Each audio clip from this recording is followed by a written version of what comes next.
नमस्कार, मैं अलोक था। अभी तक क्लास 6 वालों में लेसन 1 में अभी तक आप लोगों को अबेकस के बारे में बताया गया, उसको चलाने के बारे में बताया गया अबेकस को। अगला आता है अबेकस के बाद आप लोगों का नेपियर बोन्स। अबेकस आप लोगों का हो चुका, अगला है आप लोगों का Napier bones. Napier bones Scotland के एक गणितज्ञ जिनका नाम था जॉन नेपियर, जिन्होंने सन 1614 ईस्वी में एक गणना यंत्र विकसित किया जिसका प्रयोग हम जोड़, घटाना, गुणा, भाग इसके द्वारा संभव हुआ। इसे हम लघुगणक भी कहते हैं या लघुगणक विधि भी कहते हैं। सन 1617 में इस यंत्र को बेहतर यंत्र बनाया जिसे नेपियर बोन्स कहा गया। ये जो हमारा था हड्डियों का बना हुआ था। इसमें हड्डियों पर कुछ संख्याएं लिखी हुई होती थी जिसके माध्यम से गणना किया जाता था। इसमें धातुओं की 10 छड़ें होती थी जो 9 भागों में विभाजित होती थी। इन भागों पर 0 से 9 तक अंक प्रदर्शित होते थे। यानी कि जो हड्डियाँ थी हमारी, ये धातुओं से भी मिलकर मतलब बनाया गया था। ये हड्डियों को धातुओं को मिलकर बनाया गया था, इसीलिए इसको बोन्स के भी नाम से जाना जाता है। इस उपकरण के द्वारा हम गुणा और भाग करना भी इसमें संभव था। अगला हमारा आता है slide rule. John Napier's bone यानी कि जो नेपियर बोन्स के बाद हमारा अगला आता है वह हमारा स्लाइड रूल। स्लाइड रूल इसका विकास सन 1632 में विलियम आर्ट्रेड नाम वैज्ञानिक ने किया था। यानी कि विलियम आर्ट्रेड नाम के वैज्ञानिक थे, उन्होंने सन 1632 में स्लाइड रूल का आविष्कार किया था। ये जो हमारा स्लाइड रूल था ये हमारा लघुगणक यंत्र के आधार पर ही था।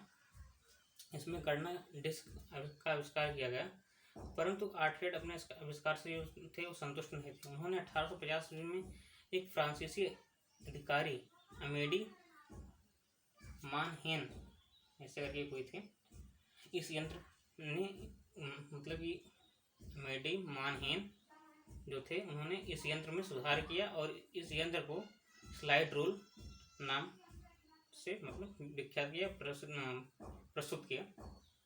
उसके बाद जो हमारा अगला आता है वो हमारा है पास्कल की मशीन। यानी कि स्लाइड रूल के बाद जो हमारा अगला आता है वो है हमारा पास्कल की मशीन।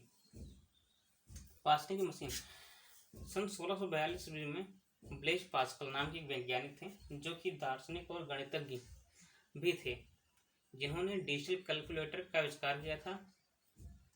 पास्कल मशीन यानी कि डिजिटल जो हमारा कैलकुलेटर था स्टार्टिंग में शुरुआत में था वही था, उसे हम पास्कल मशीन भी कहते थे। इस यंत्र को पास्कल कहा जाता था। इस यंत्र द्वारा साधारण गणनाएं जैसे कि 6 अंकों से बड़ी संख्या को जोड़ा या घटाया जा सकता था। इस मशीन में जंजीरों से जुड़े हुए कुछ पहिए होते थे। प्रत्येक पहिए में 10 दांते होते थे जिसमें 0 से 9 तक अंक होते थे।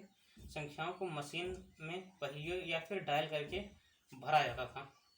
पास्कल ने इस यंत्र पर सन 1642 से 45 ईस्वी तक 3 वर्ष काम किया और लगभग 50 मॉडल बनाए, इसलिए इसे पास्कल को डिजिटल कैलकुलेटर का जन्मदाता भी माना जाता है। इन्होंने मतलब इतना प्रयास किया कि 50 मॉडल बनाया, फिर जो 50 मॉडल थे वो अलग अलग तरह के थे, तो जिससे कि इन्हें इतना मॉडल बनाया, तो इसीलिए इसको जो पास्कल की जो मशीन थी हमारी उसको डिजिटल कैलकुलेटर के नाम से विख्यात किया गया।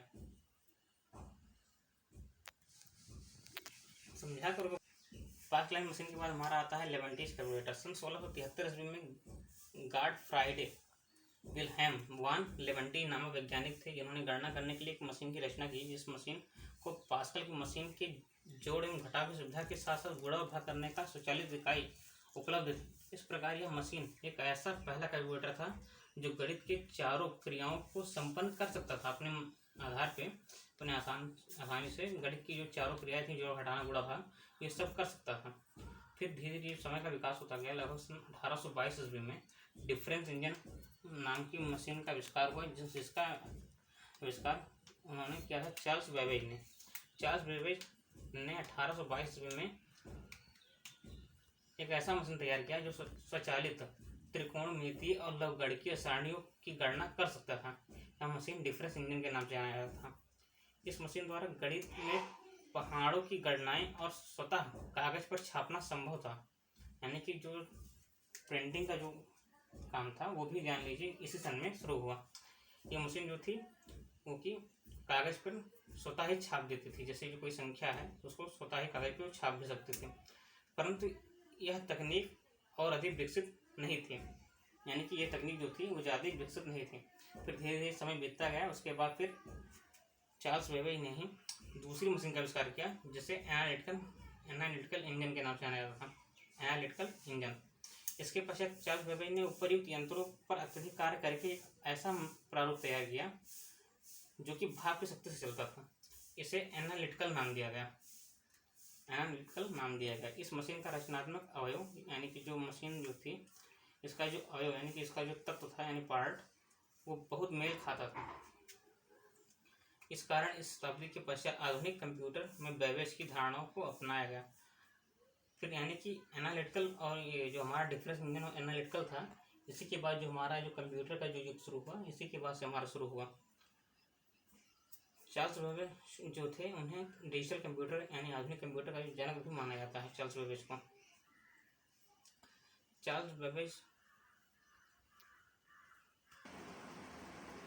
अगला हमारा आता है मध्य युग। इस युग में जो है विद्युत उपकरण जो थे उनका विस्तार हो चुका था। कुछ उसमें विद्युत उपकरण भी लगाए जा चुके थे, जैसे कि उसमें सर्वप्रथम हमारा जो है पंचकार्ड आया है। उसका जो हालरिथ ने, जो डॉक्टर हरमन हालरिथ थे, उन्होंने एक ऐसा गणना ब्यूरो में एक ऐसा संख्यक की विधि बनाया जो ब्यूरो द्वारा देश के कुल व्यक्तियों और पशुओं की गणना करने का कार्य उन्हीं को सौंपा गया था। उन्होंने एक ऐसा पंचकार्ड बनाया जिसके द्वारा कि गणना करना आसानी हुआ। अगला हमारा जो था मध्य के बाद हमारा अगला आता है आधुनिक युग। आधुनिक युग में जो हमारी थी वो इलेक्ट्रॉनिक कैलकुलेटिंग मशीनें आ चुकी थी। अगला हमारा है आधुनिक युग। आधुनिक युग में हमारी जो इलेक्ट्रॉनिक जो कैलकुलेटिंग मशीनें थी उनका आविष्कार हो चुका था। इसमें गणितीय और तार्किक जो ऑपरेशन थे उनका मुख्यतः प्रयोग होने लगा था। जैसे इसमें हमारा आता है मार्क 1, एनिक, एडविक, ये सब जो हमारे थे आधुनिक युग के प्रमुख उदाहरण हैं। मार्क 1 जो था हमारा सन 1937 ईस्वी में हार्ड आइकन ने इनको तैयार किया था। ये ऑटोमेटिक सीक्वेंस कंट्रोल्ड कैलकुलेटर था। एनिक जो हमारा था वो ASCC के बाद इलेक्ट्रॉनिक, यानी कि जो हमारा एनिक था वो electronic numeric integrated and calculator था। इस यंत्र को प्रथम इलेक्ट्रॉनिक कंप्यूटर भी माना जाता है, यानी ये इलेक्ट्रॉनिक जो कंप्यूटर था हमारा, इसे प्रथम एनिक को प्रथम इलेक्ट्रॉनिक कंप्यूटर भी माना जाता है। अगला हमारा है एडविक। एनिक के विकास के बाद मोकली, एकार्ट और डॉक्टर जॉन वान न्यूमैन नाम वैज्ञानिक ने संयुक्त रूप से एडविक नामक यंत्र का विकास किया।